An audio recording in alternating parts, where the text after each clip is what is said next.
problem. So let's look at the importance of iodine in the system, of which an adequately functioning thyroid is only part. So the most important thing about iodine is it creates apoptosis. Now what is apoptosis? It is the accelerated killing of dead and dying cells and cancer cells. And this is what happens when you are, what we have with a fast. We have an increased apoptosis. People get younger. It's the key to longevity, is that the dead and dying and cancer cells are taken out of the system. There are two minerals that do this, iodine and oxygen, and they work together. So we're going to take this a step further to really get what's going on. It appears that the research is showing us that adequate iodine, and 96% of the population in the U.S. are deficient in iodine, and the world maybe 72%. Adequate iodine is very important for treating, I'm going to say we're treating, and preventing certain cancers. What are those certain cancers? Well, cancer of the thyroid is one, breast cancer is another. Cancer of the breast, cancer of the uterus, cancer of the endometrium, cancer of the ovary, cancer of the prostate are big players in this story. Iodine insufficiency is associated with increased cancers in those areas. Because if you understand apoptosis, you understand that those are the areas that particularly get weak in apoptosis when you have an iodine deficiency. How do we know this? What are the clues? Well, we look at Japan, where their iodine intake is greater than 100 times what we have in what was recommended as safe in the U.S., and which is about 13.8 milligrams per day. And they have vastly reduced cancer, breast cancer, prostate cancer, endometrial cancer, uterine cancer, ovarian cancer, stomach cancer, and esophageal cancer. Those are your key players. And when Japanese people come here and get on our diet, which is a low iodine diet, their rates of cancers go up in those areas. So apoptosis directly relates now to prevention of cancer. So that's important. Now another area that's important is fibrocystic breast disease, which is very, very high in American women, and that creates a swelling and tenderness of the breast, and it's also a pre-cancer situation, and it's rampant because fibrocystic breast disease is very much related to insufficient iodine. Aha! In the same spectrum. And I can't say I'm seeing it 100%, but maybe 2/3 of the women I see, have fibrocystic breast disease. And this is treatable, and iodine is part of that.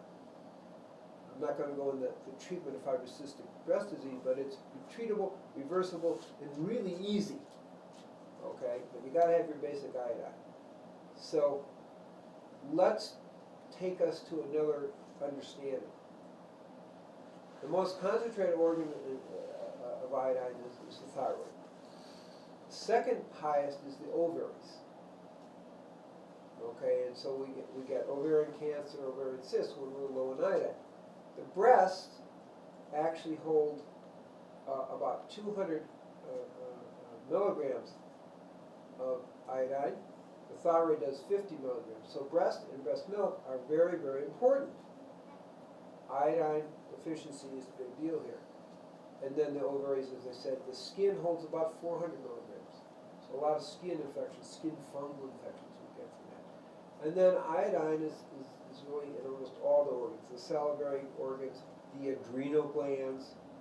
Insufficient iodine in the adrenals causes adrenal weakening. And it goes on. And I'm not going to mention all those, but we got that it's literally almost every organ system in the body. That's what we're talking about. And it is clear that low iodine is also associated with increased insulin resistance and diabetes. So what Brownstein, or Abrams and Brownstein were doing, they were giving diabetics 100 milligrams of iodine a day. So we got 100 milligrams and we have 400 micrograms. Well, you know, we're talking almost 300 times the dose level. What's going on? What's going on is if you're only talking about, it's like the vitamin C story, if you're only talking about not becoming a cretin, that means seriously brain damage, and not getting goiter, which is severe, you know, destruction in the thyroid, then the 400 micrograms works. But if we're talking about not getting cancer, we're talking about stimulating apoptosis, we're talking about the antiparasitic effect, iodine is the most powerful killer of bacteria, viruses, fungi, and parasites there is. It is a strongly negative charged quality, and it kills all on contact within 90 seconds most of a variety of parasites and bacteria, viruses, and so forth. So it is very, very important in that realm alone. Okay. Now, why is that important? Because the parasites in our gut and the parasites all over our system all create other problems. One is they take up they block ATP production. Well, one of the causes of low ATP production is low mitochondrial production where ATP is made. In a normal cancer person, they got 200 to 300 per cell, okay, of mitochondria. In a healthy person, we're talking about 3,000 to 5,000 per cell. Healthy. What are you doing when you're healthy? You got more energy. What do you do when you have more energy? You don't have chronic fatigue. You don't have fibromyalgia. These are all things that are associated with low iodine and get ameliorated with adequate iodine. And also the lymph, which is the big cleanser of the system, is filled with all these kind of parasites, bacteria, and so forth. And we don't have enough iodine. The lymphatic system is very compromised, so we don't have that cleansing going on.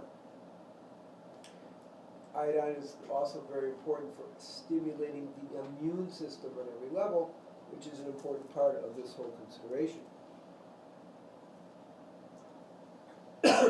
So we're seeing a much bigger picture when we talk about iodine's efficiency. Also, adrenal function, ovarian function. Now, when I say ovarian, how about estrogen? The research shows that when people have adequate iodine, the three estrogens are put into balance. And estriol, which is the anti-cancer one, it goes into more predominance, and the whole breast cyst and estrogen dominance is put back into balance, which is good, obviously, for women as well as men. So that's another role that iodine plays. It rebalances the hormonal systems. Now, obviously, iodine makes the thyroid work too. But iodine is very, very important for brain function. How important is it? About 1/3 of the whole human population lives in iodine-deficient soils. That's a problem. And what we see throughout the world is rates of cretinism and low brain function, hyperactivity, ADD. They're all associated with low, and mental retardation. They're also associated with low neonatal iodine.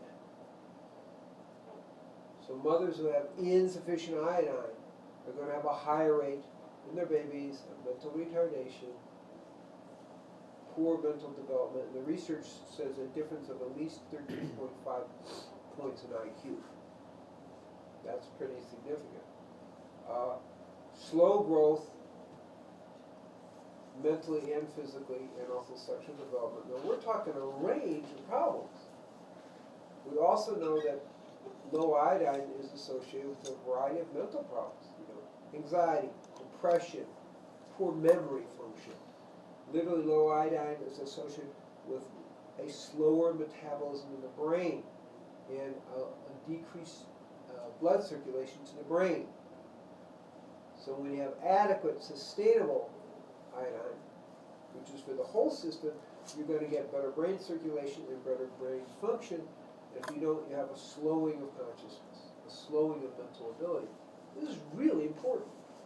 So I'm observing that people who get adequate iodine, not the minimum to prevent you from being a cretin, that's a very low standard, okay? That's your 400 micrograms. You're not going to get a goiter and you won't be a cretin. They're great, you know? How about being smart and capable and having your endocrine system working well, your immune system working well, your protection against most of the cancers, and having full load of energy going on in your system because you have adequate ATP. To make adequate ATP, you have to have appropriate thyroid hormone on your mitochondria, and you need iodine to do that. So now we're seeing a bigger picture. We're not a minimalist point of view, so okay, you're not going to be a cretin, great, thank you. But are you going to be bright? No. Are you going to have a fast mind? No. Are you going to be emotionally balanced? No. Are you going to be slow and basically on the dumb side of things? Yes. And what we're seeing that in the whole world is what's going on. So now the question is, and I have to be clear, there's one other major player in this. It's toxicity. Right now, Fukushima has gone off, and people who are inadequate in iodine are being completely loaded up with radioactive iodine, which destroys brain function, thyroid function, and all the organs I'm talking about, the radioactive iodine. What's your main protection? Have adequate iodine, because it forces things out. Now, along with this story is toxic halogens. What is that? Bromine is a toxic halogen. Fluorine is a toxic halogen. Fluorine is the highest amount of concentration in your pineal gland. If our third eye is going to open up, we got to get the fluorine out. What does that? Iodine. So what we see, and what I'm actually doing now, testing for iodine sufficiency, is that initially when we start with the iodine supplementation, which everybody needs, or all but 4% of the population need, we will get more bromine out, more fluorine out, more chlorine out, and let me also say it pulls out heavy metals, particularly mercury, lead, and cadmium. So you're getting kind of a detox. So we have to understand that detox thing we have to manage, but understand that you can get that and feel a little worse before you feel better. It's just like going on live foods, isn't it? You're going to feel a little worse before you feel better. But what's going on is that people in the medical world, for whatever reason, are focusing on that part of it and misunderstanding that a healing crisis is not a long-term problem. So one of the things that comes out, and actually it's true, for 26 to 40 hours, I said hours, didn't say days, you can have a transient hypothyroid situation. It's 2 to 3 days, 1 to 3 days. But people like Matol are focused on that as, be careful, but are not looking at the bigger picture, okay? Also, there can be an increased TSH for up to 6 months. It doesn't create hypothyroidism. There are no symptoms, but if you're making your diagnosis that increased TSH means low thyroid, then you get rather confused. But when you look at the research, there are no low thyroid symptoms. The TSH, thyroid stimulating hormone from the pituitary, increases for a different reason. Because when people are low in iodine, the NIS, sodium iodide support system that carries iodine into the cells is decreased. Well, because you don't need it, because you're not getting enough iodine. So you're going to add iodine in the system. TSH is important for stimulating NIS. So it will stay up for 6 months, or up to 6 months, so enough NIS is produced so that we are able to increase our transport of iodine into all our cellular systems, our hormonal systems, our glandular systems, and so forth. That is also being misinterpreted as hypothyroidism, which is not the case.